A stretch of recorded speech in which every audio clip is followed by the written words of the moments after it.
Hello, everyone. Motorsports 360 back in your life for episode number 19. And I made that shot, by the way. Sweet. What's up, everyone? It's May 1st, 2018. I'm Marty. Hope you're having a good day so far. And you bet I am, because you can see right here, maybe my first ever trip to Chick-fil-A. I'm still having some of right now, my vanilla shake. Oh my gosh. That's good. That's good stuff, I tell ya. But anyway, the only guy we just have right now is DJ Reed. I do not know where Kelvin, well, not Kelvin, actually, I know where he is right now. I don't know where Michael and Justin are. I sent them the link, but they're being dilly-dillies right now and not saying to click on that link or respond in time. They disappeared. Yes. They're gone. DJ Reed is here, ladies and gentlemen. Give it up for him. Hello. You know what time it is, Marty? It's like summertime, so Dude, Michael's gonna miss a lot of Motorsports 360. It's awesome because I get to wear shorts and sandals. I wore that today. But anyway, today is not just May. It is also the month of May, which also means it is Indy 500 month. Thank you, Julio Caesar, for letting me know about that. The Indy 500 is happening this month. I'm very excited for the end of May to come. And I'm very excited for this Friday to come, or well, I should say for next Friday to come, because next week is finals week at my college. So this is the final week of classes, and I'm very excited. But anyway, I got the Cavs and Raptors game on right now. They're just about to tip off. But let's get on to the show. DJ, how was your weekend? Oh, it was good, man. It was good. Hello. Hey. Dilly Dilly. Dilly Dilly. Why the heck are you late? Just kidding. I knew you wouldn't start without me. Yeah, we started. He did. No. Look, Michael. You got Chick-fil-A? Yes, I did. Michael is the sole reason I'm not showing my face ever again on this show. Marty, did you show him the screenshot? I did not, no. Wait, it says we're live, but it doesn't say we're live on YouTube. We are live on YouTube. I'm watching. We are. Oh, we're live on YouTube? I wonder why I didn't get the notification. I don't know. Kelvin's here. Notifications suck. No, I'm just kidding. I'm kind of sad that Kelvin's here. Then he can steal my pick. Kelvin is on his way, by the way. He just said he's loading up the Mac now. So he must be. I can't see him yet because I'm loading up my internet. I'm loading up J-Ski right now. He is here. How was your ice cream? No, I shouldn't say ice cream. How was your frozen custard? I didn't go. The line was too long. The line was out the door, man. I wasn't waiting another one. Hey. Kelvin, what line was not out the door? Whoops. Every line's been out the door today, Marty. Not this line. This line wasn't out the door. It was just throughout the entire building. If they wouldn't have had that other door, we'd been waiting outside. Yeah. So we're pretty lucky.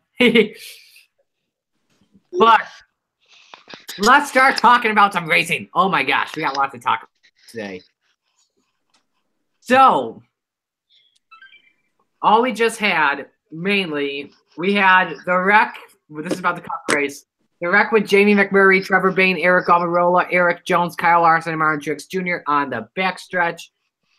And then with 23 laps to go, the big one with Brad Keselowski, Austin Dillon, Denny Hamlin, Ryan Blaney, Clint Bowyer, Kyle Busch, Paul Menard, William Byron, McDowell, Bubba Wallace, AJ Allmendinger, Jimmy Johnson, Brendan Gaughan, and Casey Kane. I'm sorry, Kelvin, but Kane was credited as being involved in the accident according to the race reports. Yeah, that's according to the report, but he wasn't in it. Yeah. In the race, we had 25 lead changes among 16 different leaders. Leading the most laps in the race was your race winner with his first win in just over a year. Joey Logano leading 4 times for 70 laps. The rest of the top 10. Second place, Kurt Busch. Third, Chase Elliott. Fourth, Kevin Harvick. Ricky Stenhouse Jr. Fifth. Let's give a round of applause for the guy in sixth, David Reagan.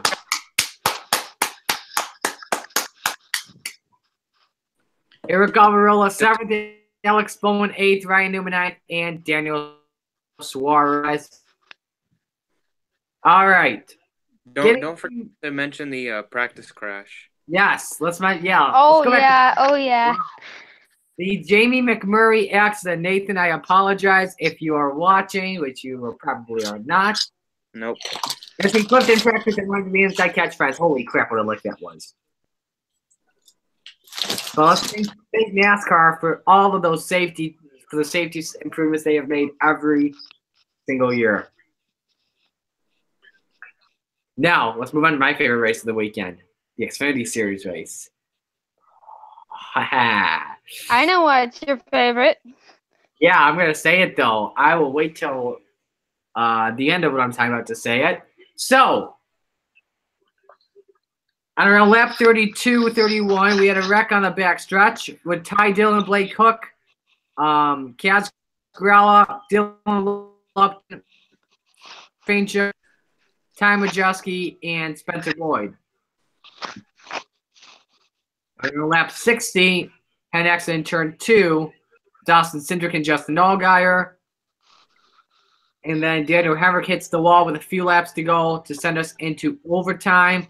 Justin Allgaier was planning to go on a fuel-only run, like a fuel mileage run, as was Austin Cindric. They ran out of gas under caution, unfortunately. This led to a great battle on the restart between Brandon Jones and Christopher Bell. And then out of nowhere, the race winner who only needed to lead the final lap, and that was his first lap he's ever led in the Xfinity Series. My bold prediction of the weekend. I'm the most savage man in the chat room right now. Spencer Gallagher, round of applause.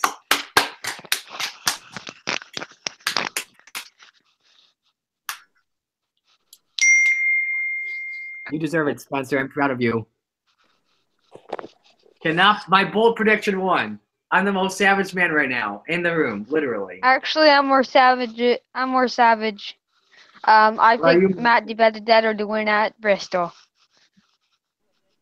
Yeah, Well, he didn't win. He didn't win, though. Yeah, but it was bold. Bolder than you. Yeah, we still won. Anyway, rest of the top 10 here. Brandon Jones, 2nd. Justin Allgaier, 3rd. Noah Gragson, 4th. Elliott Sadler, 5th. Ryan Sieg, 6th. John Hunter Nemechek, 7th. Tyler Reddick, 8th. Cole Custer, 9th. And Garrett Smith was 10th. NASCAR races are all done. I want to move on to Formula One. We went to Baku, another great race. We had the Red Bull teammates take each other out in another tough double retirement race for them.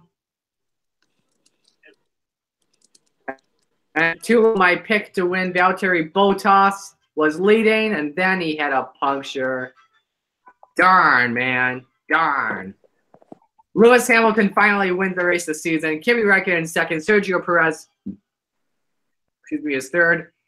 Sebastian Vettel 4th. Carlos Sainz 5th. How about Charles Leclerc in 6th for Sauber? That's my driver of the day, in my opinion. Fernando Alonso was 7th. Lance Stroll 8th. Stoffel Van Dorn 9th. And Brendan Hartley was 10th. All right. One more race to go. We got the ARCA race. This was a great race to watch. My 2nd favorite race on the weekend. It was Julio's favorite. Let me load up the race event results. We had a photo finish between Zane Smith and Joe Graff Jr. for the win. We had we got to the final lap in regulation, and then we had a huge wreck involving. Let me see who it was. It was Chase Purdy, Cody Rohrbach, Bo Lamastis. Then we went into our first overtime attempt, and Riley Herbst got in it with Sean Core. And then Zane Smith wins it in a photo finish over Joe Graff Jr., the closest finish in ARCA history on the day that NASCAR purchases ARCA. More on that in a moment. Rest of the top 10, Michael Self is 3rd, Sheldon Creed 4th, Josh Williams 5th, Max Tolman 6th. I do want to give a shout-out about Tolman's team, paying tribute to Ricky Bobby. Brandon Lynn is 7th, Bobby Gerhart 8th, Travis Braden 9th, and Andy Seiss is 10th. All right. That does it for that. Let's move on to the news from the past week. Here's that photo finish for you, Marty. What? Here's this photo finish for anyone who missed it. But that close. Yeah. 0.029, I believe, was the margin of victory. Let me tell you this. Had those been the Xfinity Series cars, I think it would have been the same margin of victory as Elliott Sadler, Tyler Reddick. But let's get on to the headlines here. Richard Petty Motorsports just got a new sponsor for 6 races, Worldwide Technology, beginning this weekend at Kansas, ending in Dover. We're not in Dover this week. We're not in Kansas this week. We're in Dover. I keep forgetting that. You say that's a Monster Mile. Yeah. Sponsorship begins at Kansas in 2 weeks, ends at Dover in September. Congratulations to Dale Jr. and wife Amy, as this morning is the rules are formed. StarCom Racing has announced that they will run 2 cars at Dover, which I don't know why, because they're one of the worst teams in the sport right now. I don't know how they can field 2 cars. No, but Castle's in the 00 and Derek Hope is in the 99. it's a good thing. They're showing teams how to do it right. What makes you say that? They've run barely half a season, and they're already starting to field 2 cars. Yeah. Joe Gibbs couldn't do that for like the first 7 years of its existence. Yeah. So show teams how to properly run their organization. We can get a full 40-car field again. Yes, we can. Sad news to report. Former Cup driver and ARCA driver James Hilton and his son were killed in an accident following the ARCA race at Talladega Super Speedway. James Hilton Jr. also was Tweety was 61. This was a little after 6 a.m. on Saturday morning. Investigators say that his vehicle traveled off the left side of the road and hit an embankment, killing those two passengers, and the driver severely injured. Let me see. Who was this? The guy who it was, I think it was the crew chief of the 48. Don't count me on that. It says the truck driver's name was not released. But thoughts and prayers to the friends and family of the Hiltons. Let's see, what else here? Speaking of ARCA, by the way, Friday morning announced that NASCAR will acquire ARCA. This deal will begin immediately. NASCAR will do all the main takeovers starting in 2020. Continue under its current structure through 2019. What else do we have in top? I think we had anything else. Oh, yeah. Matt Kenseth, by the way. This may seem old news, but this came out Thursday when we were not on the air because of the NFL draft. Wyndham Rewards will be sponsoring Matt Kenseth in the number 6 when Kenseth begins at Kansas. He will split the 6 with Trevor Bayne for the remainder of the year. Let's see here. What else was there? There's nothing else, I believe. Nope, nothing else for the Cup. I don't think we had anything else for the Xfinity Series.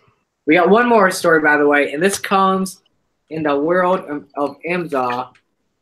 I could not believe Michael enough for the chat.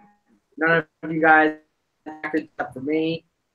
But a new TV provider, a TV deal has been announced with NBC Sports. This is going to be a 6-year deal. Loading it up here. Beginning next season.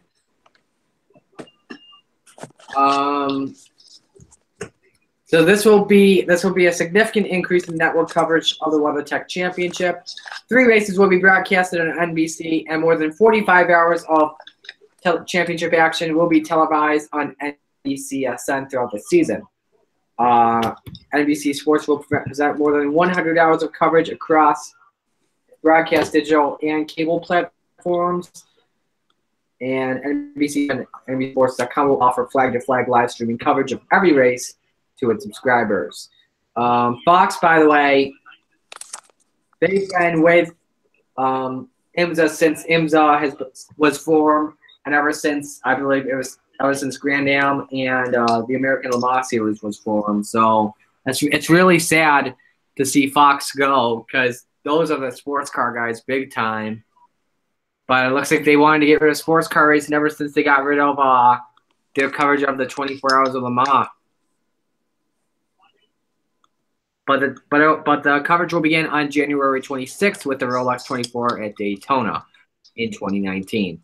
That's all the stories I got. It's time for discussion time. So the first question, like usual, what was your biggest takeaway of the weekend? Michael, you're first. We need a new plate racing package. This one was okay at Daytona, but most of the cars were gone by the end of the race. And Talladega, we still had about 15 cars in that lead pack. 15, 16, I don't know how many it was. And it was not great then. Nobody could make any real runs. But even before that, they were single file along the bottom. Nobody could make any runs. Outside lane would stall. They couldn't get anywhere. Cars were just handling very poorly. And whenever they did go 3 wide, that's when the big one struck. So plate racing isn't supposed to be single file around the bottom for 180 laps. It's not what it's supposed to be. Fortunately, we got that this weekend, but I saw a stat that was the least amount of passes, like actual real solid passes, we've had at Talladega in the past 10 years, I think. Yeah, quality passes at Talladega since 2005. All right. DJ? My biggest takeaway, is it okay that I don't have one? Because I don't really have one. I was really okay with the racing. It was a great race, in my opinion. That's fine with me. All right, Kelvin. Biggest takeaway of the weekend: NASCAR better not mess up the ARCA Series final lap shootout if it needs to be for a caution. And I think the big boys have finally learned how to avoid the big one within the last 10 laps of a race finally. And I think that's what you're going to start seeing from now on. I know you didn't like it, Marty, because they really weren't passing toward the end, but I think that they've realized that wrecking race cars is too much money for these teams. And I also have another update that you didn't hit on. Casey Kane also has a sponsorship starting this weekend.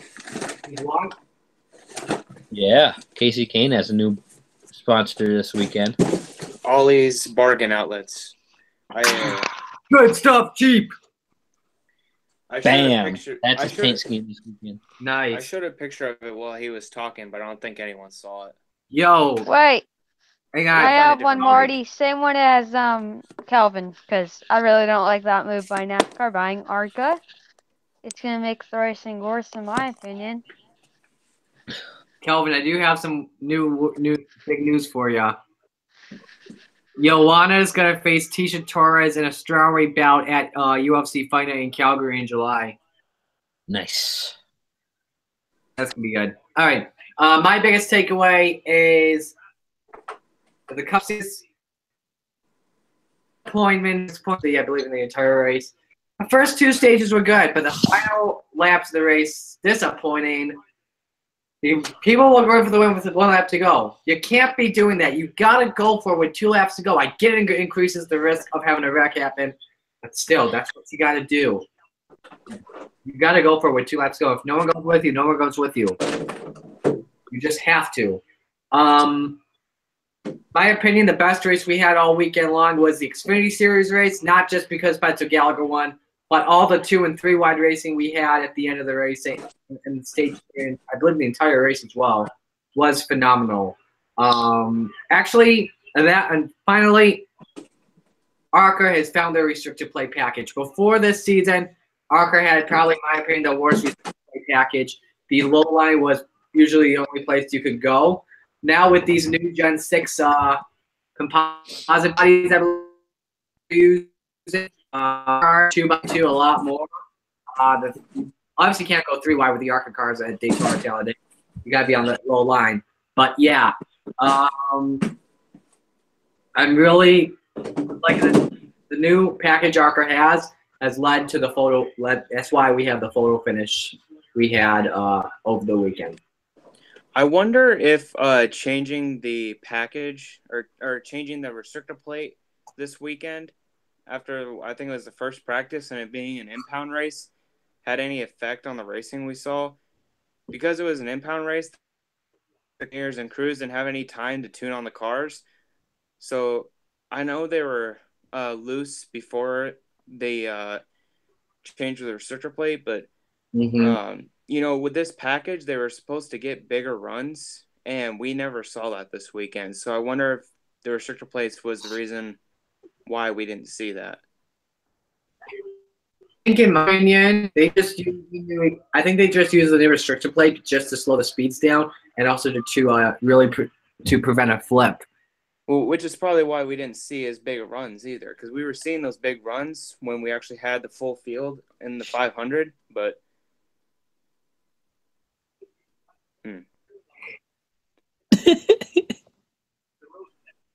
Justin Timberlake. No one cares. It's a meme. Deal. It's funny though. I know.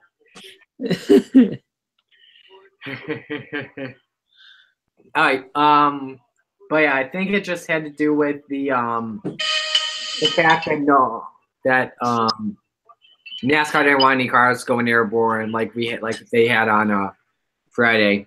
That's how I see it. In my opinion. All right. Next question for you guys is 23 laps to go. Who would you blame it on? Would you blame it on Jimmy Johnson or William Byron? DJ. Sorry. I saw it, but honestly, I don't have an opinion on whose fault it is, if that's okay, because in my opinion, I felt like it was air. Just getting Johnson loose or Byron loose and them both wrecking. But that's my opinion. Just air. So, no opinion on who wrecked who. Just that they got air under them. Okay. Kelvin? Yeah, I have to agree. The analysts of NASCAR even said that they didn't see anybody at fault for it. It was just a racing deal where Byron got underneath Johnson and Johnson just lost it. And then all the upper angle replays, Johnson just had the back end come out from under him and caused the wreck. There's not really much you could do. The wind was coming one way off of that turn into turn 3 where Johnson lost it, and that air just got sucked off on the right quarter panel, and that's spun him around. There's not really much you can do about it until NASCAR figures out a way to add downforce to the rear of the car. That's not going to be an issue. It's been an issue at every restrictor plate track and every short track we go to. If they get into that right section of the car, they end up turning around. It's air being sucked off the car that NASCAR hasn't found a way to fix itself yet. Come on, Cleveland, call a timeout. I agree. I thought it was just a racing deal. Just Johnson, I believe it was Johnson who got aero loose and then just caused the wreck. But then, yeah, air just caused that wreck to happen, unfortunately. It's common, typical at Daytona and Talladega. Michael. All right, so this is my thing. It's pulling up the video. Let's look at what happened. So you're going to see... time to go out. Locality. Fox, again, bad camera angles. They kind of went to a point and kind of stayed on this camera, like right in here. And you couldn't really see the move that Johnson made. But you could just barely see that Johnson, this big hole that's right here, he moved up outside of his teammate. And when the video is going to continue, you're going to see him side drafting off of him. Byron slows way down. they both get aero tight into the corner, and then Johnson just the car just kept coming around on him because Byron, he just camped the track and got on that quarter panel and just completely turned him around. The same thing will happen at Daytona. The same thing happens in Daytona. When they get into turn 3, they get aero tight, they push up the track, and then it'll get the car outside of you loose. We saw it in the 2017 300 Daytona 300 race in the Xfinity Series. I think it was Daniel Hamrick was on the inside and got aero tight, pushed up the track, and got into Justin Allgaier, and they went head on into the wall. I think that made advantage Jones actually. That was kind of the same situation here, except we just didn't see any contact. It just got Johnson so loose because the cars were loose anyways. Yeah. I agree with you. I don't know why DJ presented. Okay. Anyway, moving on to the next question here. If you were a NASCAR driver and you were in the lead pack, how many laps to go would you have gone for the win? You're first. Who? You. Oh, well, I watched Casey Kane's Twitter, and Casey said he was trying to go with about 10 to go from the 17th position, but also knowing that he suffered damage from that wreck coming off the banking. He didn't hit a car. It was off the banking, so he really wasn't involved in the wreck like NASCAR says he was. But he had no help, and so Kane was going with 10 to go, but I think 10 to go is too early, especially if you're in the top 5 to 6 cars. I say you got to go with at least 5 to go and try and see what you can do with 5 laps to go, and if it's not there, it's not there, but at least you're making that top 10 with 5-lap shootout at the end to give fans something to look forward to down to the final lap, which you didn't get at all this year, really, with Joey Logano winning. Yeah. Justin, why are you 27 minutes late? Just shows how much I've been paying attention. Yeah. I totally forgot. All right. I believe, in my opinion, I'm going to make my move with 5 laps to go, to be honest. If no one goes with me, no one goes with me. I'll just keep trying to find a way for someone to go with somebody. That's just how I see it, because I want the racing to be exciting. I want to be running up front contending for the win. Michael.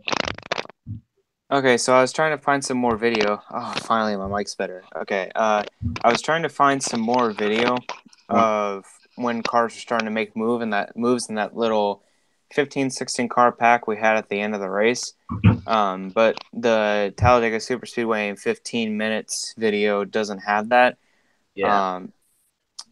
They just flashed to 3 to go, and I know well before that Eric Almirola, Daniel Suarez, Ryan Newman, Jimmy Johnson, and Kyle Busch were forming that outside lane, and the closest they could get was to 6th up with David Reagan.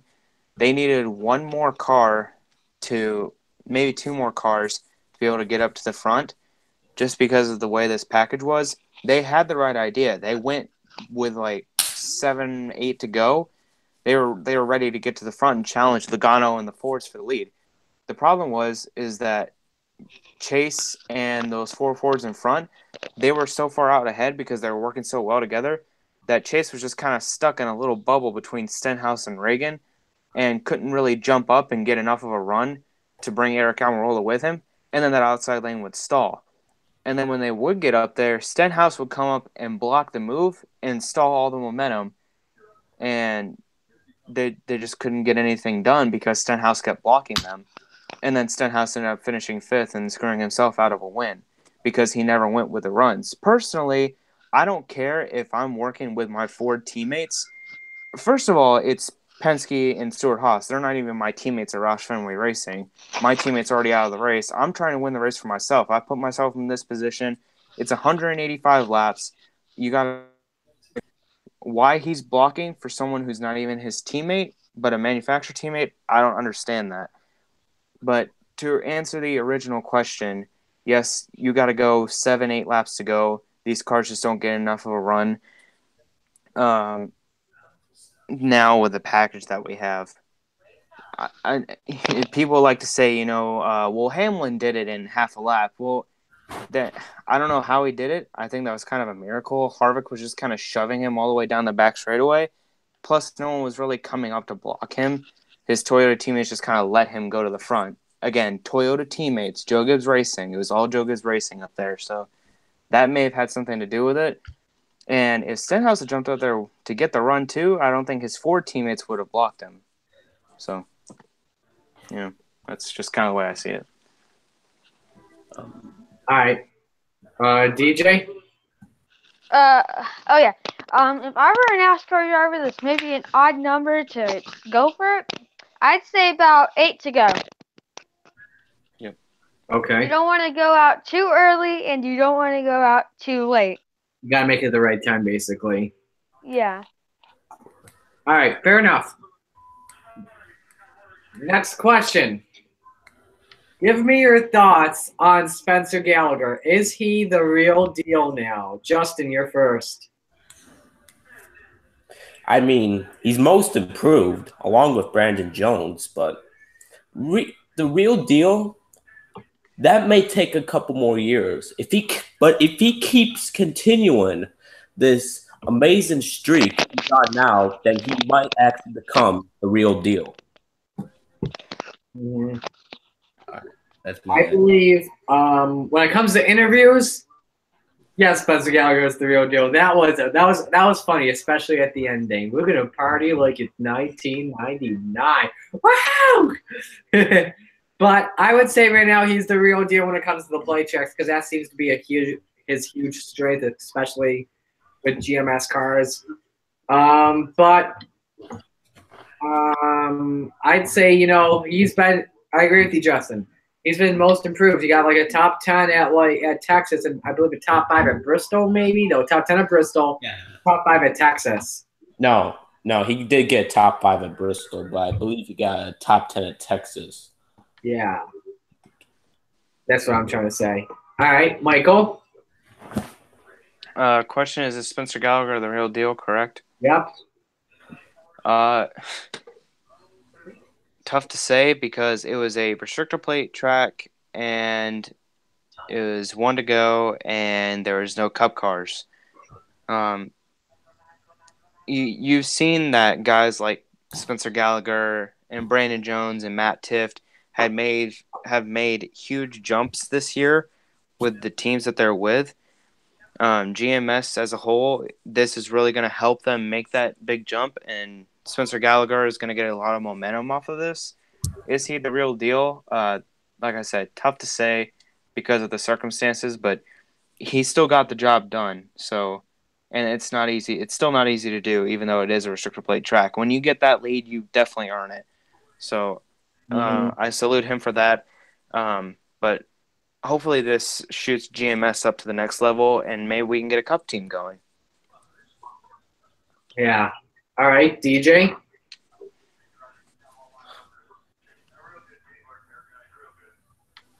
Mr. Reed.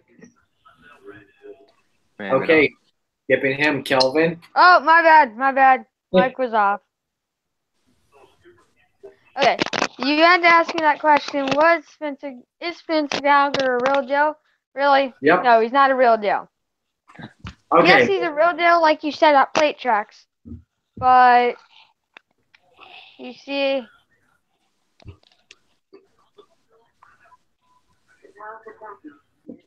Did you just? Oh. All right. Anyway, finally, Kelvin. Well, let's see. He's won at a restrictor plate track. What's the man's name who says that restrictor plate tracks aren't real racetracks? Kyle Busch. Prove it to me on another track, and I'll call you the real deal. All right. Anybody can win on a restrictor plate. Man, just like that. What happened? Oh, I'm just looking at pages. All right, next question, a pretty simple question. What were your thoughts on the drivers only broadcast Fox had for the Xfinity race on Saturday? For me, I loved it. Like every year, those guys do a great job. Better than it was last year, I'll tell you. I love the shenanigans those guys do. Great insight. I'm jealous that they got pizza in the booth. I'm not surprised that it was Hunt Brothers pizza. It's obviously we know why it was Hunt Brothers. It's kind of similar to a few years ago when Justin Allgaier brought Breyer's ice cream in the broadcast booth during a practice session. But anyway, going back, I like that broadcast. I hope they do it. They should do it for a truck race, in my opinion. That'd be really cool to see. With previous truck drivers that race in Cup now, so probably Eric Jones or Kevin Harvick. Yes, he did race trucks once, or even not so far. I'm trying to think who else would. Austin Dillon, you know what I'm talking about. Michael?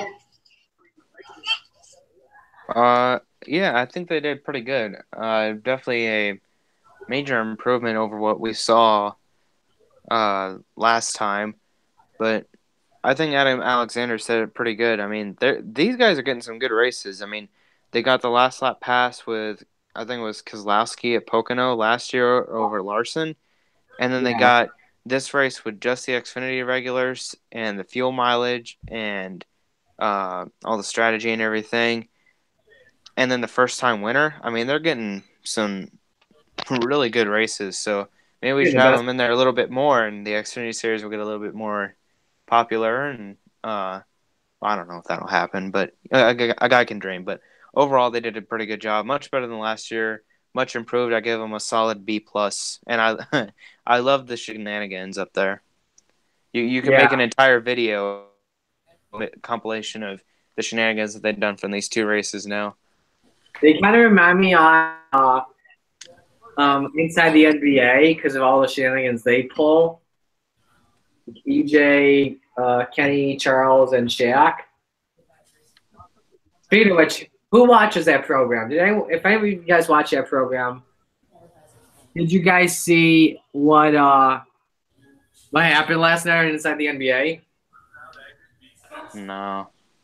Oh my gosh. So they've been doing their gone fishing segment since it's the playoffs, and they actually have a boat with water, and Shaq always pretends he's swimming in it, but it's augmented reality. He comes out, finds a fish, they had a catfish on the studio floor, picks it up when he comes out of the water, throws it at Barkley. Oh my gosh, it's just way too funny. Anyway, continuing on. Michael? Which I just went.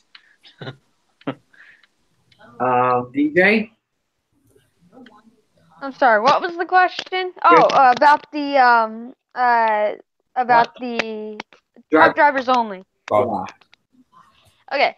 Yes, it was an amazing coverage. Like I told Marty, I didn't get to watch the race on Saturday, but I did watch it today. It was an amazing race. It was funny that they brought in Hunt Brothers Pizza. And it was a great race. They got a great race. And it was just amazing. I really liked it. I like when they do it. It brings a lot to the community, even though they still have 37 cars in the Cup Series. Mm-hmm. That's it. Okay. Kelvin? Driver's broadcast is always a good experience. It's always a lot of fun to hear their take on the sport and their view of broadcasting in general of the sport. The only thing I wish is that they would let other drivers do it as well. It tends to be the same drivers every year doing the main commentary. I'd like to see them switch up the names and have some of the smaller market teams get a chance to be in on it, as I think that'll help get their brand to be a little bit more exposed to the NASCAR scene. Other than that, it's a pretty fun experience. It helps out the fans a little bit, get to know a little bit more, especially with what goes on in today's NASCAR circuit. Unlike Michael Waltrip and Darrell Waltrip, Jeff Gordon somewhat still knows mainly because the cars are fairly similar, but all those other ones, they've been out of the sport so long, they really don't know how those cars run. I agree. 2 for 2 today, by the way. All right. Justin? It was a good experience, like it always is.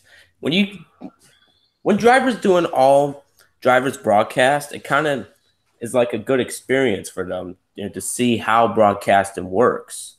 If you look at, think of it, calling the race, pit reporting. And it's honestly just a lot of fun to watch them see how they do it. Yeah, I think someone said on the YouTube comments that they think that Kevin Hart. I saw a YouTuber Twitter that they think that Kevin Harvick has a career in broadcasting in the future.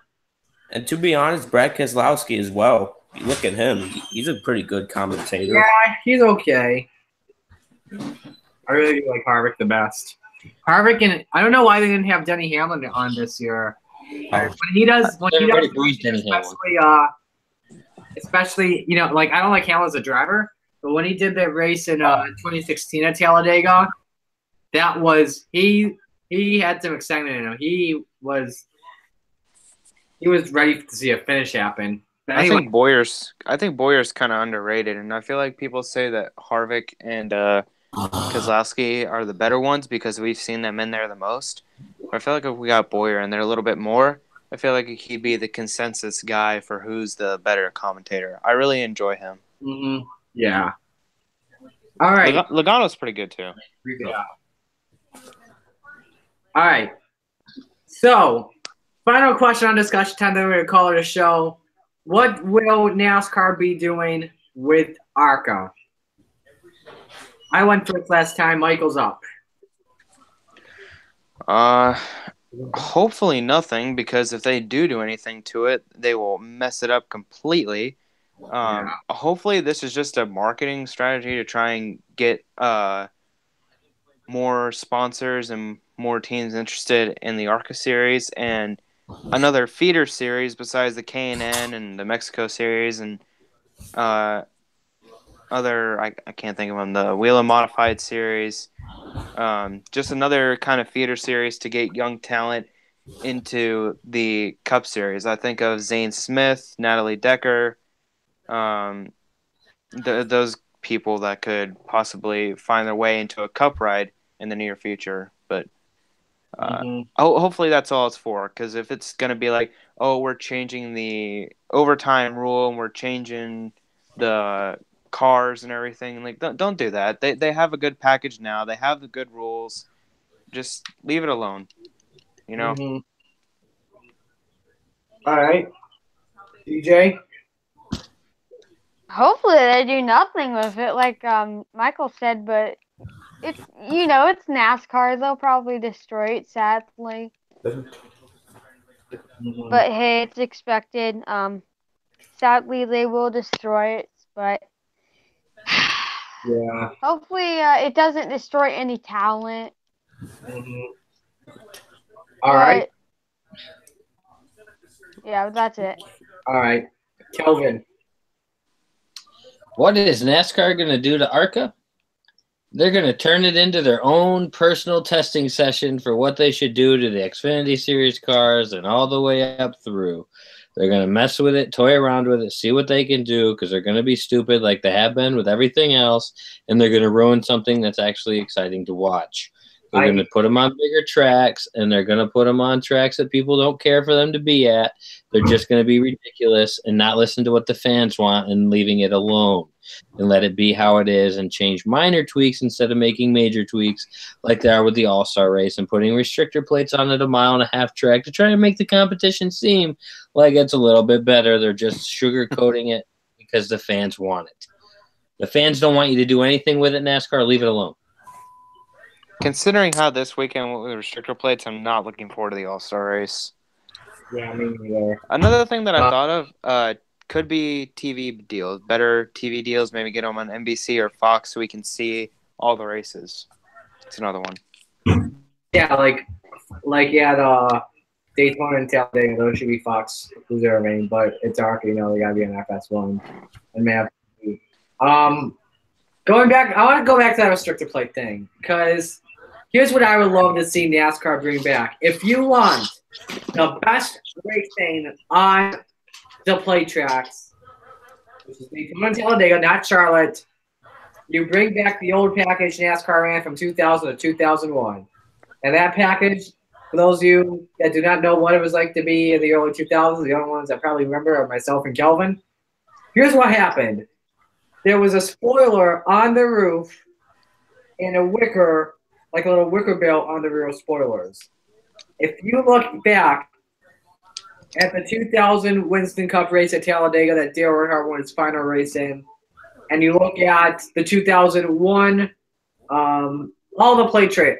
And you look at the 2001 Daytona 500 without the final lap finish, the Pepsi 400, and the EA Sports 500. Those were my favorite restricted play races ever because it was so easy to suck up behind a car and slingshot by them easily. Hope NASCAR brings that back. That would just be some awesome racing. All right, moving on. Justin. They're going to destroy it. Completely destroy it. They're going to turn it into all the other series. They're just going to destroy it. Period. That's it. All right. Here's what I think NASCAR is going to do. I'm so nervous. I mean, I'm glad NASCAR purchased ARCA because ARCA gets a lot more attention. I'm nervous, though, that starting in 2020, NASCAR is going to force them to do unlimited overtime attempts, which even though ARCA does. However, though, they're going to have the race end on the final lap if a caution comes out. I just have a feeling that's going to happen. They want it to be just like all the other NASCAR series, the top 3 NASCAR series. However, though, I believe someone said that would be like a test session. I think it was Kelvin who said a test session for the Cup and the Xfinity. This could be something where we could see restarts on the final lap in Cup Xfinity and trucks to guarantee a green flag finish, which I would love to see in all the series. That would be great. Nah, forget entertainment. We got to worry about safety. Yeah, true. But the fans want a green flag finish, so that's the thing. Unless we have a major accident where someone goes into the catch fence. I don't know. My theory is that they're this worried about safety, then obviously there's a problem with the cars that they're not telling us about. They don't think that the cars are safe. If you're worried about safety, then why don't you give airbags to the steering wheel? So I'm just kidding. That's not going to happen. I mean, they created the COTs primarily for safety, which debatably, well, I don't know. That's what most NASCAR fans say, is when the downfall of NASCAR happened. So if they don't think the cars are safe enough, then I don't know.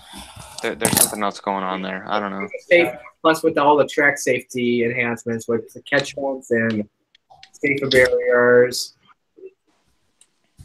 and removal of grass on some tracks, creating like a skid pad or something like that.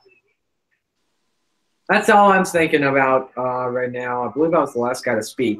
So yeah. Just for the heck of it, does anyone have any epic fail moments we would like to talk about from over the weekend? Like some come on, man. We haven't done that in a while. I want to say come on, man, to the Casey Kane's Twitter. Well, Levine Family Racing's Twitter social media guy. At Talladega, when he's on pit road or anywhere in the garage area, he didn't have cell service for whatever reason. So come on, man, get better cell phone service. They should have Wi-Fi access in the pits, like Levine Family. I want to come on, man, to Fox for so many commercials. I mean, I know it's a world that we want to make money in, but still, you should put every commercial break side by side, to be honest, so we can see all the green flag racing. Don't know why the heck we're not doing that. I get we also have some local commercial breaks. Just do the local commercial breaks during caution. So come on, Fox. What the heck are you doing? Yeah, besides the drivers not making a move with 5 to go, and 4 to go, then 3 to go, and then finally going with 2 to go, when we've seen over and over again that just doesn't work with these cars and this package, I don't really have anything. So come on, man, at that. You don't have to come on at me for picking Spencer Gallagher to win. All right. Anyway, that's going to do it for this episode of Motorsports 360. Hope you all enjoyed the show. This Thursday, we're going to be previewing the weekend at the Monster Mile, the 1 mile concrete track, Dover Downs International Speedway. I'm just kidding. It's not Dover Downs International Speedway. Dover International Speedway. It's going to be a good one. For Justin, for Kelvin, for DJ, and for Michael, I'm Marty saying so long. Say bye, everyone. Adios. Adios.